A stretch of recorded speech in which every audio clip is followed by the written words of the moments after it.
Welcome to Wrasslin Raw!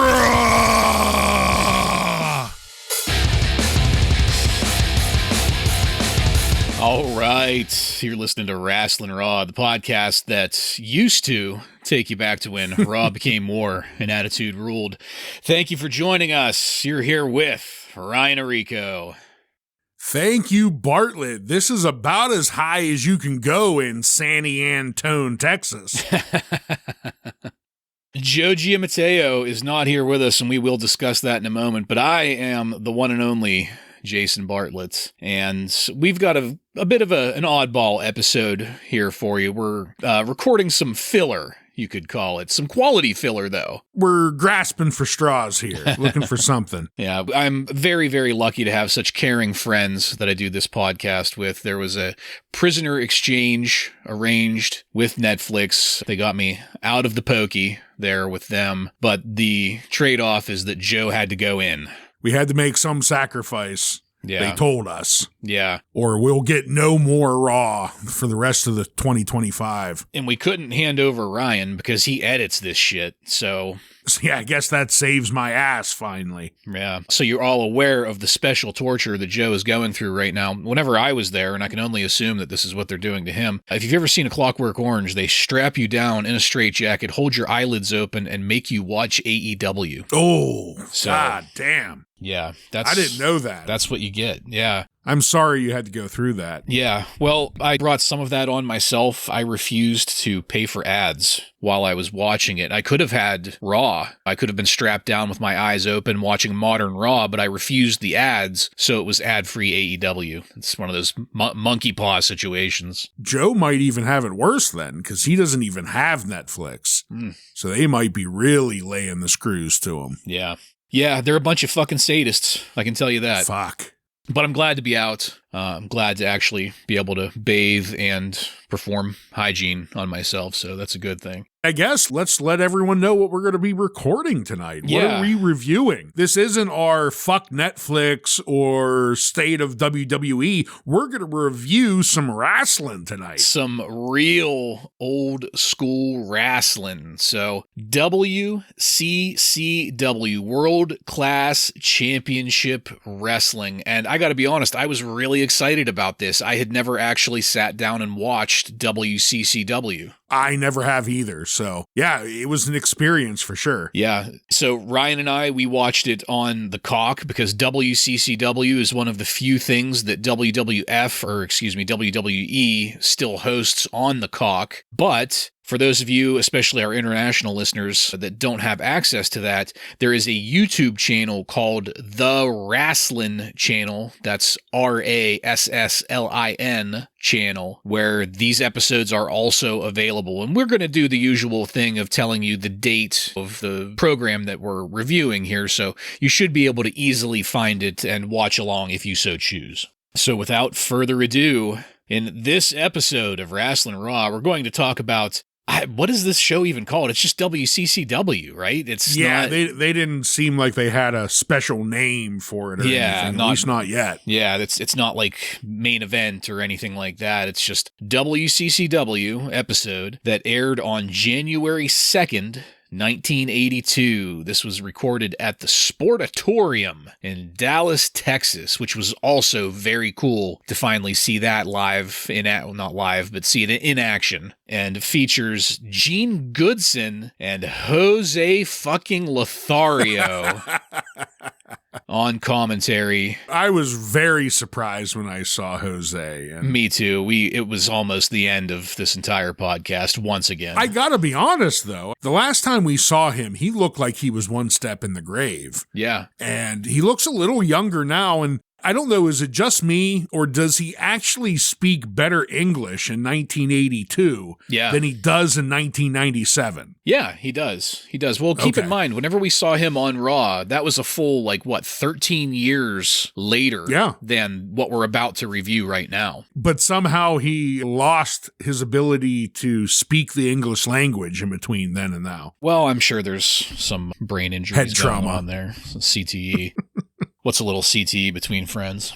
And let's not forget, you and Joe both have a picture of him, thanks to me, from a few Christmases ago. Yeah, I keep mine turned backwards in the frame to proudly and prominently display the champion, some kind of TV champ, Dennis Stamp. So I make sure that Lothario is buried in the frame. Dennis Stamp, the guy from Beyond the Mat. That's Terry Funk. Yeah. I'm not on the card, so I'm not showing up. Right. And who can blame him, to be honest? Yeah, makes sense. All right. So, Ryan, are you ready to get this experiment underway? I am ready. All right, then. Let's get into it. So, the first image on our screen was presented in the most complete form possible due to original production technical difficulties. Man, I miss seeing that. Yeah, it shouldn't be surprising on a piece of video that is older than both of us. Well, yeah, by a few months. Yeah, by a few months, but still older than us, so 42 and a half years old. I think all three of us, we were born in 82, so this is a special year for all of us. Yeah. I do love the distinctly early 80s music on this. It actually sounded like something Owen Hart might have come out to in 1995. Yeah. In my notes, I had it that it sounded like a Nintendo or Atari wrestling soundtrack. Yeah. This is where we first met a gentleman by the name of Gene Goodson. He was sitting there with fucking Jose Lothario. Just when I thought we got away from him, I thought we were done. We were wishing for his death about a year ago. We got him healthier than ever here. Another monkey's paw got us. Gene gave us the breakdown of the card, and I have to say he did a pretty good job of it in very succinct ways. He was putting over the different talent that's coming up. For example, one of the competitors in the first match has won all of the Tough Man contests he's ever entered. 2 of them. That's going to be the last time we hear him say that. One of the other competitors has a strength level comparable to Andre the Giant. God damn. I know, right? After that, we broke to commercial, so we're just going to pause it here and talk about our first introduction to WCCW. I was really impressed with the small amount of material we got because we got everything we needed in this small segment. It was very zero bullshit. It got the job done. It put over the talent. Ryan, what'd you think of it? Yeah, it was fine. I wasn't sure what to expect. I have to imagine if Joe was joining us tonight and wasn't in a Netflix prison, he'd be pretty pissed off, though. Oh, he would hate this. Very little drama or story tonight. This is all wrestling. Yeah, he would be quite disgusted with all of this. Yeah. All right, well, without further ado, let's get into our first match of the night. Tom Boogaloo Shaft defeats Carlos Zapata by pinfall. And I'm not going to have as many details on the results here as I usually do, such as match times, because I wasn't going to time any of this. Right off the bat, I liked Boogaloo Shaft because he came in dancing. What a great visual that was. Gene Goodson, sounding good. Jose Lothario, not. And Carlos jump-started this match. I immediately started laughing because all I could think of was Joe and how much he would have hated this if he saw it. This was the first moment where it really struck me. And this also made me realize how much I had taken the talent of WWF for granted. So admittedly, this was the opening match, but it felt like the Brooklyn Brawler was 10 times better than either of these guys.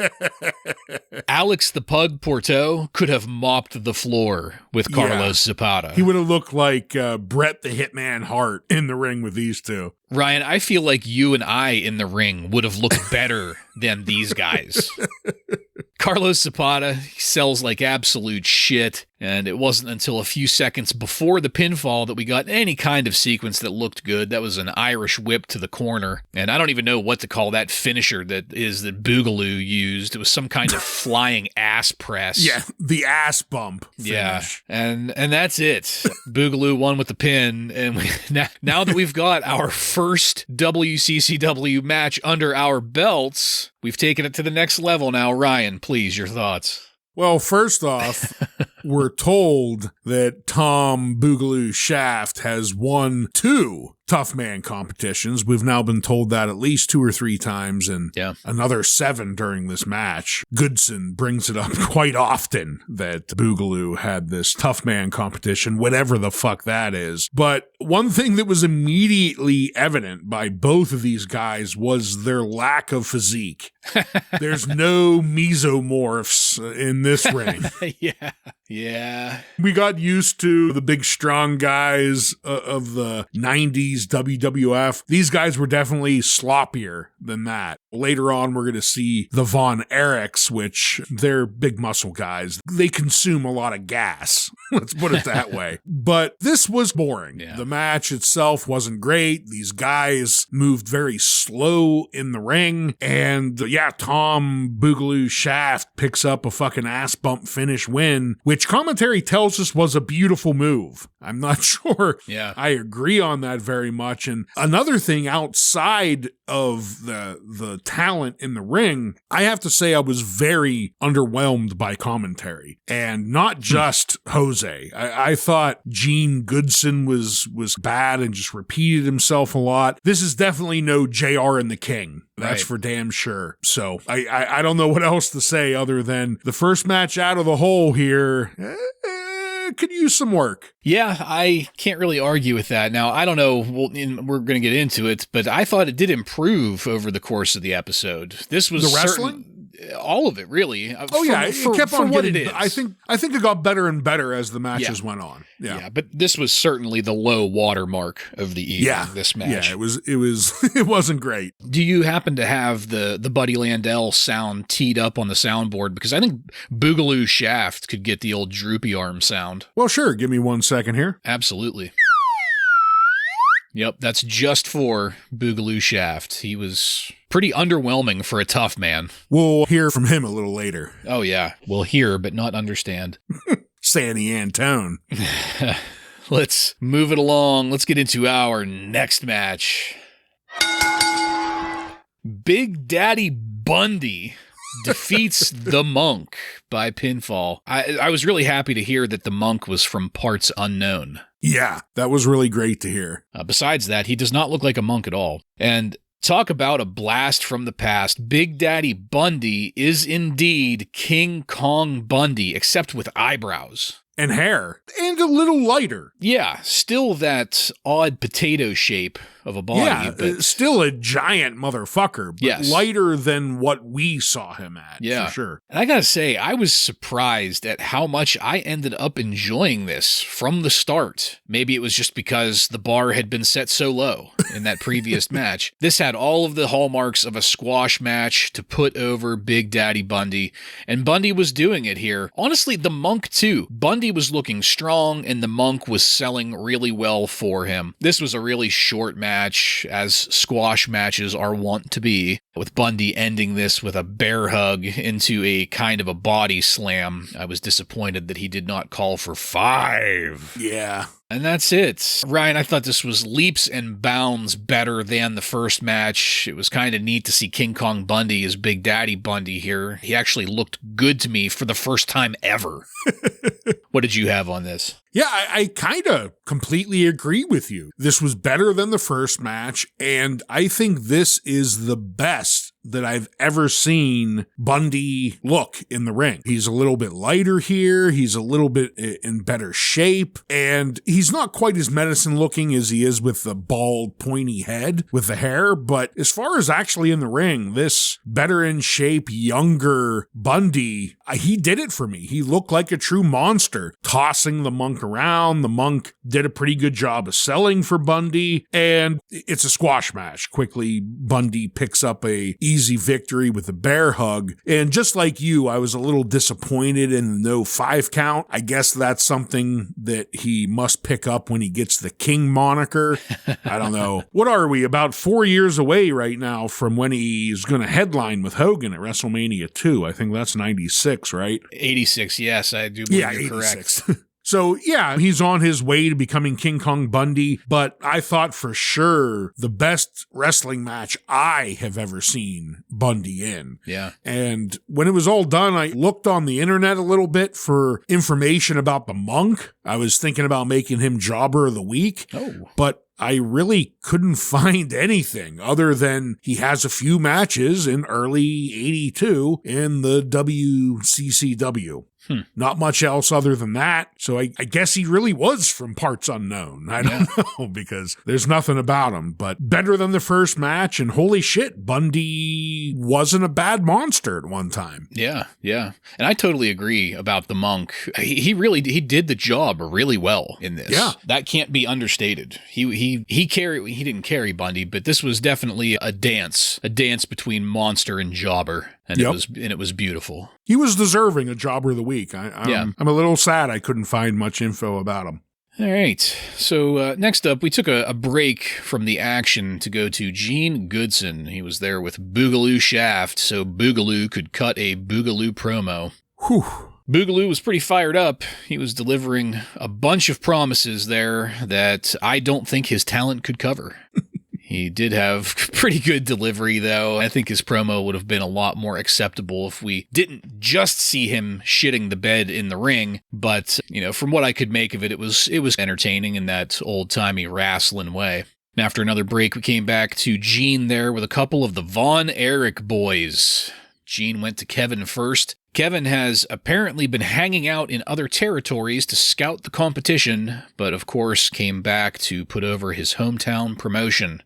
Kerry Von Erich was up next, and Kerry was not as polished on the mic. It was hard to tell what was going on with him. I don't know if he was nervous or something else. He is enormous, though, yes. Jacked like a motherfucker. Gene asked them about the final match on the card later on tonight. Kevin answered, and Kevin gave a great response, of course, talking up that final match, but also went on to talk about a different competitor, the Great Kabuki, who we will be seeing here shortly. He was putting Kabuki over very well, I thought. He gave the impression that Kabuki had recently come to the territory, and they were setting up a program there, which will be fleshed out later on. So, Ryan, I really liked this little break between matches. Much like the opening, it was short and to the point, but that point was delivered fairly well. I'm excited to get to see a Great Kabuki match here in a minute. I've never seen that before, but I've heard the name plenty of times, so that's cool. Yeah. But I was also really struck by the stark difference in presence between Kevin and Kerry Von Erich here. Kerry was like the so-called golden child. Everywhere you hear stories about the Von Erichs, it was Kerry. He even made it to the WWF. You just tend to hear a lot more about Kerry than you do Kevin, but Kevin came across so much better here in this, at least I thought. What did you think of this whole segment? Well, first, the interview with Tom Boogaloo Shaft. He didn't do a great job here. He was on the level of Ken Shamrock in his... Oh, don't do Kenny like that. Come on. Ability to speak on the mic. I've brought up the Sanny Antone a couple times tonight. He says that twice. I think one time he did correctly say it, but every other time it was Sanny Antone. Moving on, though, to the Von Erich brothers here. I agree with you, but I think it was mainly his physique is what put him over. Yeah. Because he is a giant motherfucker. Yeah. They came off to me here as like young high school jocks. A couple of young punks is what they look like here, even though they are clearly the fan favorites. But no, I thought they did a good job. They set up the match. They set up the next match with the Great Kabuki. I think they did what they needed to do here, and I was excited to finally watch a little bit of the Von Erichs in the ring. Yeah, same here. And the shortcomings with Kerry here, they do not translate to the work in the ring. I'll throw that out there right now. I was more focused on his mic skills here, and just, it almost seemed like a lack of that kind of charisma that you need to be on a mic. Between the two of them, Kerry needs a manager, Kevin does not, if that makes any sense. No, I'd agree with that. He needs a mouthpiece. Right. All right, let's keep it going to our next match. The Great Kabuki with Gary Hart defeats Jesse Relampago Leone by pinfall. This was another first for me. First time seeing the Great Kabuki and the first time seeing manager Gary Hart. I've mentioned it already here, but like you hear these names discussed on shows like Cornette, Pritchard, but it was nice to finally see these guys in their element, to put a face and a style, I guess you could say, to the stories that we hear from these industry insiders in their podcasts, you know. First, I was a little concerned about Kabuki's physique. He's got that, like, in-shape old man body almost. Not quite as bad as Buddy Landell, but... Bit of a dad bod. Yes, good way of putting it, dad bod. But he was working really well here, I thought. Jesse Leone was no slouch either. That poor guy, he was covered in that green shit that Kabuki spits up within the second tie-up, and just dripping with it. It was making such a mess. Kabuki gave Leone a great rolling somersault into a standing kick. That looked good. But we got into a hold that I could only describe as a modified Vulcan nerve pinch. It was a submission attempt from Kabuki that had Kabuki gripping Leone by the armpits, much like the way that you would start to pick up a child. Leone sold it as well as you could sell something like that. That armpit hold got reapplied, looked even less convincing the second time. Reapplied and reapplied. No fault of Leone in that. He did what he could with it. Kabuki tried, or he liked to do like this kind of helicopter twirl to psych himself up. He did it a few times, and all I could think of is just The Simpsons once again, forever twirling, twirling. There was a neat series of Leone trying for a comeback. He did a few flying head scissors in a row that Kabuki stopped with a solid kick to the face. And then back to the armpit pinch. Jesse Leone wasn't long for the world after that. The pinfall wasn't the end of things here, though. And after the count, Kabuki leaned in, and I think it was implied to have been biting Jesse Leone's throat. Just as like a visual reference, Kabuki looked like Voldemort drinking the blood of a unicorn in there with all that green shit everywhere, and just it was made all the more perverse by the green shit just spraying everywhere like unicorn blood. A few of the baby faces hit the ring then. I couldn't tell who two of them were, but one of them was Kerry Von Erich. And once again, I have to say that I wasn't exactly impressed right here because there wasn't physical contact. They were mostly keeping away from each other. You can tell by this, and then, of course, by the words that were tossed around in that promo earlier, that they are definitely looking to build a program between Kerry and Kabuki here. One thing was for sure, though, the crowd in the Sportatorium was loving every minute of this. They were fucking silent for Boogaloo Shaft, but they were out of their seats for this match. And that's the end of that chapter. Between the last match, Big Daddy Bundy, and then this match, this is what I had been hoping to see. Or maybe just that Boogaloo Shaft match was a low bar. Either way, I really liked this match. Ryan, what'd you have on it? Yeah, I enjoyed this match, and outside of his dad bod physique, the Great Kabuki, I thought, had a good look. He came out with the nunchucks, he had some chainmail-looking head thing on, and he spits the green mist into people's face, like Kwang and Tajiri. And we're told that Mr. Von Erich lost 20% of his vision in one eye because of the green mist, so that's something to watch out for. Yeah. Even the way he acted in the ring at the beginning, very similar to both Kwang and Tajiri. So I think it's clear that they were channeling the Great Kabuki's gimmick a little bit when they were doing it. They had to be. It's the green mist. They move the same way with their hands, martial art looks. So that was cool to see because, as you said, used to hearing the Great Kabuki's name brought up by people like Jim Cornette, but I never actually have seen him. So really cool to see him in the ring, and I thought it started out really, really strong, but about halfway through, we start with the armpit pinching, and we're told by commentary not to attempt these moves at home, and I'm thinking, really? Is the signature hands tucked under the armpits move really that vicious that the kid shouldn't try this at home? I don't know. That's the whole second half of the match, is Great Kabuki finding a way to get back into the armpit pinch until it was too much for Leon to take, and eventually Kabuki picked up the win. I don't know.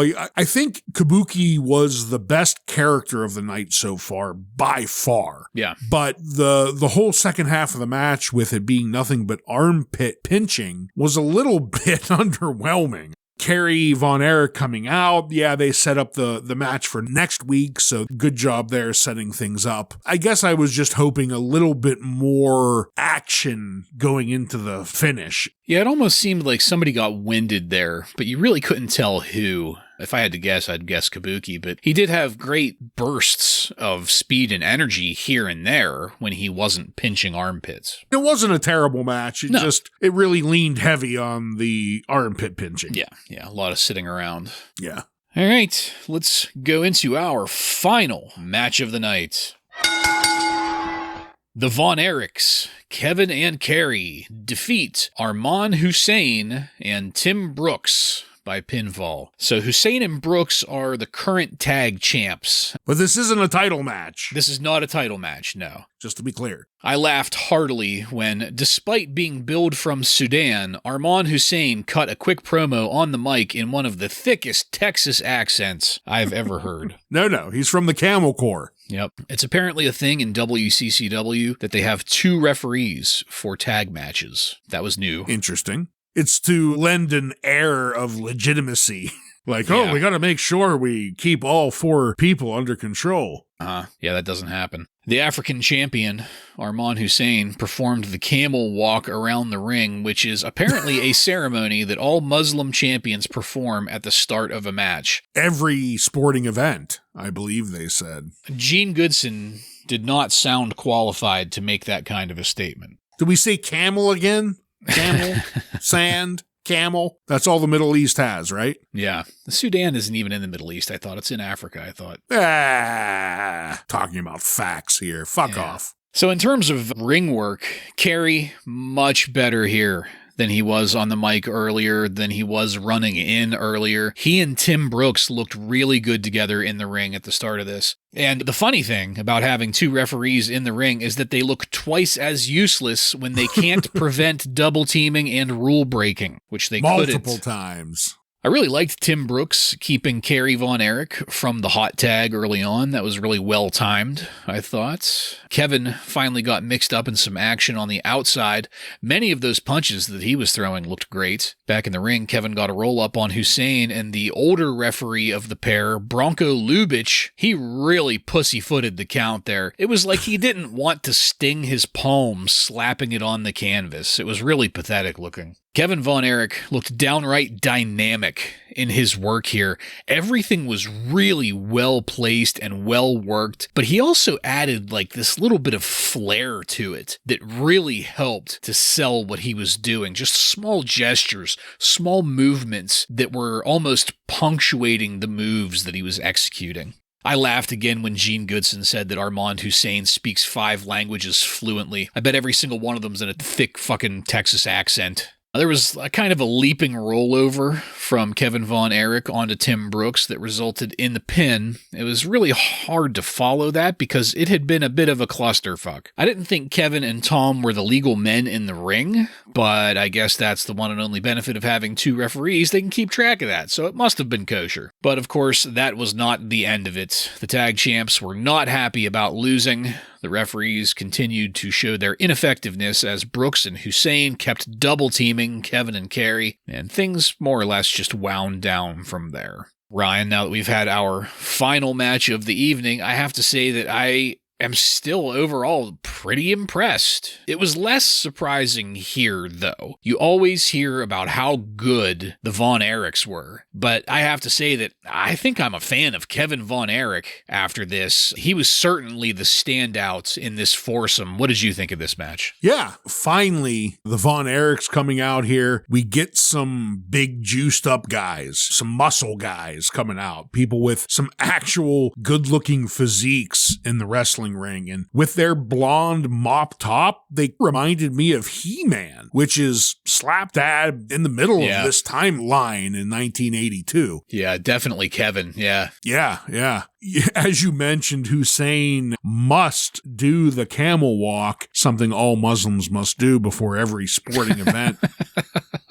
Yeah. He must do it. He must do the walk. But he comes from a rich family. So he does not wrestle for the money. He does it only for the glory. Yep. So that's good to know. He's a colonel in the Camel Corps because everything in the Middle East has to do with camels. Very setting itself in 1982, the way they described everything here. I could definitely see why this was the final match of the night, though. We have the tag team champs, a couple of old leather veterans here, and Tim Brooks and Hussein, and they're up against the two bodybuilders, the wrestling royalty family, the Von Erichs. And it does slow down at times with the old timers getting into some rest holds, some arm bars and things like that. But every time the Von Erichs took over, it was very exciting to watch. I too was taken back, like, why are there two refs in the ring here? But Jose Lothario, man, he's coming right in there, letting me know why, explaining that the league uses two refs for any tag team match, which, I don't know, I think is cool, even though one of these refs really reminded me of Roscoe from the Dukes of Hazzard. But oh, wow, yeah.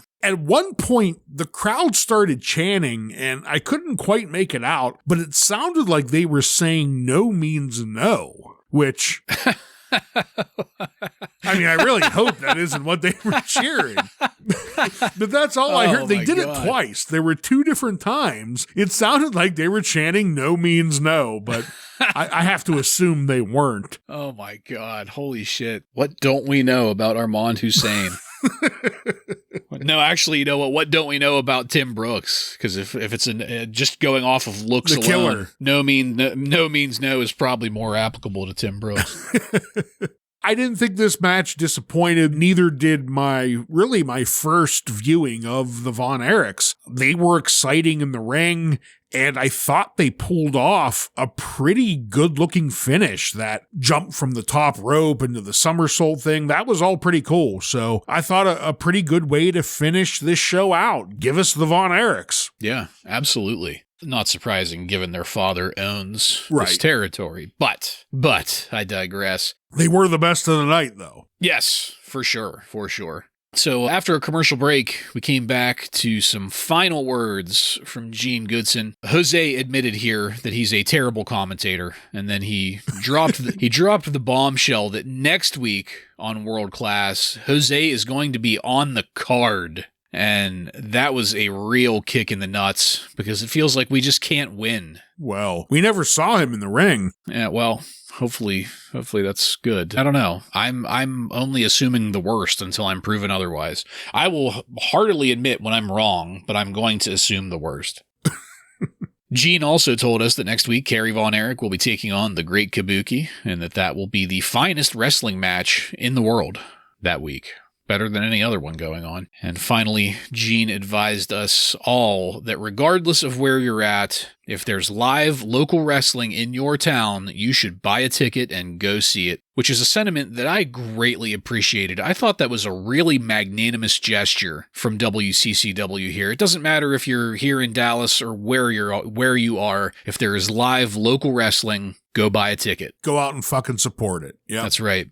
Ryan, there wasn't a lot in this final segment, but I felt it was a really good capper for the evening. What'd you think of it? Yeah, I thought it was a good way to finish things off, especially saying, hey, if you see wrestling in your local area, go out and fucking watch it. That's a sentiment that we, too, could share right now. Yeah. There's still local wrestling going on. I go and watch it every once in a while. It's always a blast. And if you see it in your area, go out and fucking support it. Yeah, and don't forget that crowd participation, respectfully behind the barrier, of course, yes, yeah. is and has always been a huge part of live local wrestling. So if people start to stand around waiting to catch, you're perfectly within your rights as a fan to stand up and yell, "You look like a bunch of fucking idiots. Stop catching people. Get to some wrestling." That might be a bit long for a chant, but I agree. Yeah, well, you can scream it in somebody's face and hope that they don't punch you. Throw a beer at them. Like a 7-year-old girl that got somebody beer chucked in the face. Somebody chucked the beer at DDP at the WCW show I was at and hit the little girl in the face. That's why you wouldn't defend the belt. Yep. You hit the little girl in the face. Go fuck yourself, you degenerates. And so that wraps things up for this episode of WCCW. Let's take it on over to highlights and lowlights.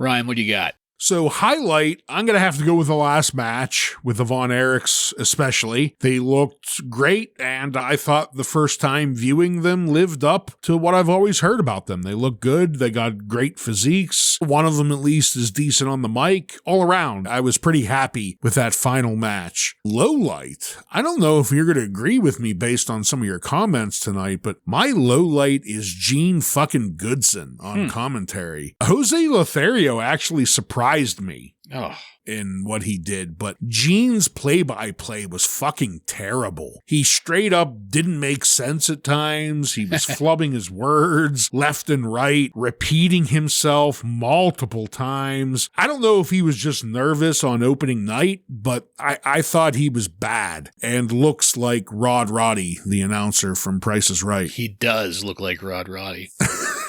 Hopefully he doesn't stick around. Spoiler alert, I looked it up. He doesn't. He's gone after 4 episodes, so he's basically the Rob Bartlett of the WCCW, if you will. That's my low light. No wonder I liked him so much. Yeah, he's probably part of your kin. I think it was more a matter of comparison. So I'm going to start with my highlight. My highlight was how pleasantly surprised I was, just in general. Yeah, no, it was fun. I was pessimistic going into this, but I was genuinely entertained. And not just by the action. I really liked the format of this. It was zero bullshit, and by that, Joe would have fucking hated it. Good thing he's in that Netflix prison. There was zero sports entertainment involved. It was just matches and a few supplementary segments sprinkled in between. And possibly straight to the point. Less torture than he's getting in Netflix than having to watch this. Yeah, he would probably take AEW over this. And my lowlight, in perfect juxtaposition to you, was the fact that Jose Lothario was present and taking any kind of active part in this. That is not a selling point for me. Well, it's going to be in the ring next week, so don't worry. Yeah, again, not a selling point for me. You can watch our subscriber numbers drop after I just said that. Yeah. So yeah, all in all, I think that this was a really good experience. Despite some of the lower aspects of this, I was really happy to check out some old-timey stuff that I had never seen before, see some talent that I was familiar with, get a brand new paint a coat like Big Daddy Bundy there, but also to finally see the Von Erichs. That was really cool to see too, so... Well, that, and I have to say as a secondary highlight, is Wrasslin Raw is back to reviewing some wrestling. Fucking A. It's been too long, and to that point, our format here of talking about WCW, or CCW, World Class, is a temporary thing. That's not to say that we won't be coming back to revisit WCCW in future weeks. We're still working on deciding how we're going to navigate the strange waters of the WWF vault at the moment. We got to get Joe out of Netflix prison, of course. Yeah, first and foremost. Who knows how long that'll be, but just to be clear, we will be getting back to WWF Monday Night Raw 1998. It's just a matter of time. We don't know how long that'll be. We're in purgatory right now. Yeah, but we do plan on supplementing. And so with that in mind, all of our listeners out there that have stuck with us, send us some feedback. Send us an email. Put comments on Facebook and YouTube, Instagram about this episode. Tell us what you think about WCCW, if you have memories of it, if you like WCCW as a supplementary option while we're fucking getting our shit together over here. Waiting for Netflix, basically. That's getting our shit together. Waiting for Netflix to get their fucking shit together. Yeah. Give us feedback on this, because I certainly wouldn't mind doing a little more WCCW. I was entertained. I would really love to get Joe in on this to get his opinions. Maybe we'll get past when Gene Goodson's fucking gone. That'll be the thing. He'll come back whenever Jose is in the ring and Gene is off the mic. That's it, folks. We are done with this one. Thank you again for joining us. If you like what we're doing here and want to connect with us, you can email us at WRASSLINRAW. Just add at gmail.com and at the end of that to submit questions or comments. And do let us know what you think of this episode. Check us out on YouTube, Facebook, Instagram, and on every podcast subscription platform. While you're there, don't forget to follow and subscribe to get every episode of Wrasslin Raw coming to you not quite every week right now. Not right now. But as soon as we can put episodes together, we will be doing so. And don't forget, this episode of WCCW from January 2nd, 1982 can be found either on Peacock or on the YouTube channel, The Wrasslin Channel. That's Wrasslin with an R, Rasslin channel on YouTube, if you are so inclined. So, one of these days, we're going to get back to our normal format, but in the meantime, thoughts and prayers for Joe Giammatteo and the ordeal that he is going through right now. For him and Ryan, I'm Jason, and this has been Wrasslin Raw.